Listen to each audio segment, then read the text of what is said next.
कांग्रेस ने आज जो मैनिफेस्टो घोषित किया है और बीजेपी ने भी किया, बीजेपी से संकल्प पत्र कहती है, यह हमारे लिए वचन है जनता को दिया हुआ। उन्होंने जो घोषणा की है एकदम बकवास है, क्योंकि देखना है कि जहां उनके राज्य है वहां क्या किया है। परसों यहां 3 राज्य है उनके, कर्नाटक, तेलंगाना और हिमाचल। तो तीनों उप मुख्यमंत्री और मुख्यमंत्री यहां आए थे, तीनों ने झूठ कहा है। हिमाचल में उन्होंने आश्वासन दिया था कि हम 1 लाख युवकों की भर्ती करेंगे हर साल। 1.5 लाख पद परमानेंटली रद्द कर दिए और 2 साल भर्ती को बंदी करी। ये कैसा नौकरी देना हुआ? दूसरा था, उन्होंने महिलाओं को 2,000 रुपए देने वाले थे, नहीं दे रहे।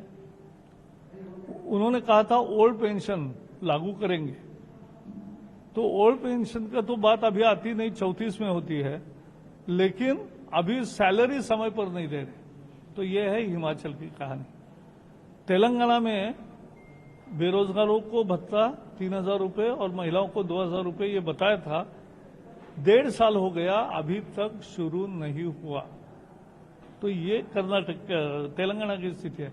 कर्नाटक में उन्होंने कहा था कि किसानों को 8 घंटे फ्री बिजली देंगे। बिजली आ ही नहीं रही है इतना समय, तो ये फ्री कहां के देंगे?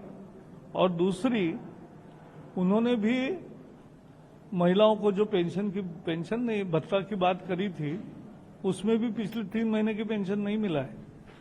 तो ये प्रत्यक्ष उनका रिकॉर्ड है। भारतीय जनता पार्टी के 16 राज्य है, जो बोला वो करके दिखाया, और ऑल इंडिया में भी। और उन्होंने और एक कहा बात कि हमने कर्जा माफी की थी 2008 में। अरे उसमें 70,000 करोड़ केवल खर्च किए। मोदी जी हर साल हर किसान को अभी तक 40,000 रुपए दिए हैं, और वो कर्जा नहीं है, वो उसको मदद है।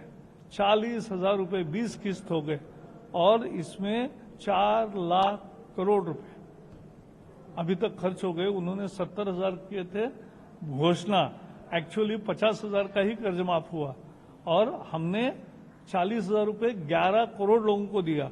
वहां जिनका कर्जा है और जिन्होंने नहीं चुकाया है उनको ही बेनिफिट मिलता है।